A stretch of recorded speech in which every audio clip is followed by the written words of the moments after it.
এই ক্লাসে আমরা ইংরেজির বিভিন্ন সিক্রেট ফর্মুলা শিখব। সো ফর্মুলা মানে হচ্ছে এগুলো হচ্ছে সূত্রের মতো, যেগুলা ব্যবহার করে আপনি ইংরেজির অনেক অনেক প্রয়োজনীয় বাক্য বানিয়ে ফেলতে পারবেন ইজিলি। সো ইংরেজির দুইটা ওয়ার্ড আপনার জানতে হবে, এটা হচ্ছে নিড টু আর এটা হচ্ছে হ্যাভ টু।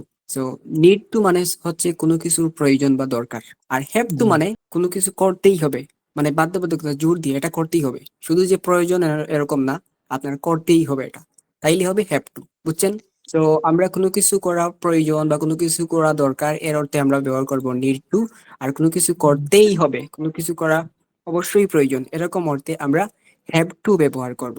আচ্ছা, সো স্ট্রাকচারটা হচ্ছে শুরুতে আমরা একটা সাবজেক্ট দিব। সাবজেক্ট হিসেবে আমরা কি কি বসাইতে পারি আপনারা জানেন। I, we, you, he, she, they, আমি, এগুলো বসাতে পারেন সাবজেক্ট হিসেবে। তারপর সাবজেক্ট বসানোর পর আমরা দিব নিড টু। সাবজেক্ট যেমন আই নিলাম, তারপর দিব নিড টু অথবা হ্যাভ টু অর্থানুসারে। যদি বলি কোনো কিছু করা প্রয়োজন, তাইলে নিড টু, আর কোনো কিছু করতেই হবে, তাইলে হ্যাভ টু। ওকে, তারপরে আমরা জি একটা ভার্ব দিব। ভার্ব আপনি চিনেন, ভার্বের বি ওয়ান দিব আমরা। তারপর হচ্ছে একদম অবজেক্ট যেটা আছে ওই অবজেক্টটা লাগাবো। ওকে, তো চলেন একটু প্র্যাকটিস করি। শুরুতে আছে, আমি ধরেন বললাম আমার ইংরেজি শেখা দরকার। এর ইংলিশ কি হতে পারে? ফার্স্ট অফ অল, আপনার যদি কোনো কিছু দরকার হয়, দরকারের ইংলিশ হচ্ছে, ইংরেজি হচ্ছে নিড। সো আমার দরকার মানে আই নিড, সাবজেক্ট হিসেবে নিলাম আই, তারপর নিলাম নিড। ওকে, সো কোনো কিছু করা দরকার এরকম অর্থে আমরা বলছি নিড টু নিব। তাইলে আই এর পরে কি নিব? Need to. I need need to to. Okay, so I need to, আমার দরকার, কি দরকার? কি দরকার? শিখা শিখার ইংলিশ কি? লার্ন। শিখার English learn. So I need to learn, কি শেখা দরকার? ইংরেজি শেখা দরকার।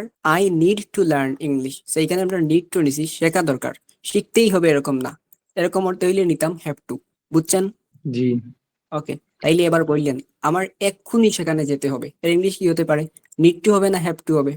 হ্যাভ টু হ্যাভ টু হবে, কারণ এই যে এক্ষুনি জিনিসটা আছে, এক্ষুনি যেতে হবে। সো এটা বাধ্যবাধকতা, জোর করে হ্যাভ টু, তার মানে আমরা এখানে হ্যাভ টু নিব। আচ্ছা, শুরুতে আমরা সাবজেক্ট নিব আই, তারপর নিব have to. So I have to গো, আমায় যেতে হবে। আই হ্যাভ টু গো, আমায় যেতে হবে। কোথায় যেতে হবে? সেখানে, দেয়ার। আই হ্যাভ টু গো দেয়ার, আমায় সেখানে যেতে হবে। এই যে এক্ষুনি আছে, এই এক্ষুনি ইংলিশ হচ্ছে ইমিডিয়েটলি। এক্ষুনি ইংলিশ কি? ইমিডিয়েটলি ইমিডিয়েটলি, আমাকে এক্ষুনি সেখানে যেতে হবে। আই, সাবজেক্ট নিলাম, তারপর হ্যাভ টু নিলাম। সাবজেক্ট নিলাম আই, তারপর নিলাম হ্যাভ টু, তারপরে বাকি বাকি যা আছে ওইটা। তারপরে বি ওয়ান নিছি, বি ওয়ান হিসেবে যাওয়ার ইংলিশ গো নিছি। So I have to go, I have to go there, আমার সেখানে যেতে হবে ইমিডিয়েটলি। সো এক্ষুনি যেতে হবে। বুঝছেন? ওকে, তাইলে বাকিগুলা আপনি পারবেন। আমার যোগাযোগের দক্ষতা বাড়ানো দরকার। সো যোগাযোগের দক্ষতা মানে communication skill. I need to improve my communication skill. তোমার ক্যারিয়ারে ফোকাস করা দরকার, তাইলে নিড টু নিব নাকি হ্যাভ টু নিব? নিড টু নিব। You need to focus on your career. আগামীকালের মধ্যে আমাদের অ্যাসাইনমেন্ট জমা দিতেই হবে। ইংরেজি কি হবে? উই নিছি সাবজেক্ট, তারপর হ্যাভ টু, যেহেতু দিতেই হবে। সো উই হ্যাভ টু কি করতে হবে? সাবমিট করতে হবে, জমা দিতে হবে। So we have to submit, আমাদের সাবমিট করতে হবে বা জমা দিতে হবে। কি জমা দিতে হবে? অ্যাসাইনমেন্ট, দা অ্যাসাইনমেন্ট। ওকে, আগামীকালের মধ্যে। ওকে, সো তখন আমরা বলবো বাই টুমরো, আগামীকালের মধ্যে। বুঝছেন? আমার কিছু বাজার করা দরকার, তাইলে কি হবে? নিড টু হবে, তাই না? জি করতেই হবে এরকম না। সো আই নিড টু, বাজার করা মানে কোনো কিছু কেনা আর কি। So I need to buy, I need to buy some groceries. So grocery মানে হচ্ছে এই যে আপনি তেল, ডাল, চাল যেগুলো আছে এগুলো আর কি। সো প্রমোশন পেতে তাকে কঠোর পরিশ্রম করতেই হবে। এই যে করতেই হবে, তার মানে হ্যাভ টু। হি, হি যখন আসবে তখন হির সাথে হ্যাভ বলতে পারবো না। সো হি, শি নাম যদি থাকে তাহলে হয় হ্যাজ। আর যদি আই, উই, এগুলা যদি থাকে, ইউ, দে, এগুলো যদি থাকে তাহলে হয় হ্যাভ। বুঝছেন? তাইলে আমি যদি বলি সে, সে মানে হচ্ছে হি, তো হি থাকলে এটা হ্যাভ হবে নাকি হ্যাজ হবে? হ্যাজ হবে।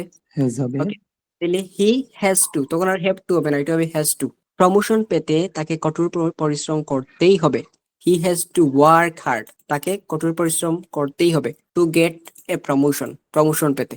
আমার এখন একটা বিরতি দরকার, আই নিড টু টেক, আমার নেওয়া দরকার এ ব্রেক, একটা বিরতি নাও এখন। তোমাকে ট্রাফিক নিয়ম মানতেই হবে। সো মানতেই হবে, নিড টু হবে নাকি হ্যাভ টু হবে? হ্যাভ টু হবে ইউ হ্যাভ টু ফলো, তোমার ফলো করতে হবে বা মানতে হবে কি? The traffic rules, traffic rules মানতে হবে। তারপর আমার খারাপ অভ্যাসগুলো বদলানো দরকার, এখানে নিড টু হবে নাকি হ্যাভ টু হবে বলুন তো? নিড টু হবে আমার খারাপ অভ্যাসগুলো বদলানো দরকার। I need to change my bad habits, okay, এবার একটু রিকিপ করি। নিড টু মানে কোনো কিছু করা দরকার, প্রয়োজন, এরকম করতেই হবে এরকম না, আর করতেই হবে এরকম হলে have to. Okay, have to মানে কোনো কিছু করতেই হবে, আর নিড টু মানে কোনো কিছু করা দরকার, এটার প্রায়োরিটি কম। আচ্ছা, তাহলে আমার ইংরেজি শেখা দরকার, I need to learn English, আমাকে এক্ষুনি সেখানে যেতে হবে। এক্ষুনি যে বলছি তার মানে ইমিডিয়েটলি যেতেই হবে এরকম। I have to go there immediately. আমার যোগাযোগের দক্ষতা বাড়ানো দরকার, I need to improve my communication skill. Okay, তোমার ক্যারিয়ারে ফোকাস করা দরকার, you need to focus on your career.